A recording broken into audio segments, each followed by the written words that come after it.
ব্যোমকেশ এদিক ওদিক তাকিয়ে উঠে দাঁড়ালো। সন্ধে হয়ে এলো, আজ উঠি। সদানন্দবাবুর সঙ্গে দু একটা কথা বলতে পারলে ভালো হতো, কিন্তু তিনি এইমাত্র ফিরেছেন। ব্যোমকেশ কথা শেষ করতে পারল না। বিরাট বিস্ফোরণের শব্দে আমরা ক্ষণকালের জন্য হতচকিত হয়ে গেলাম।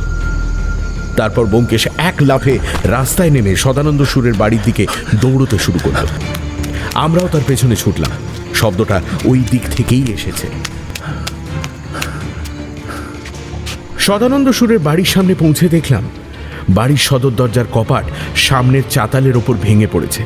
সদানন্দ সুর রক্তাক্ত দেহে তার মধ্যে পড়ে আছেন। সদানন্দ সুর যে বেঁচে নেই তা একবার দেখেই বোঝা যায়।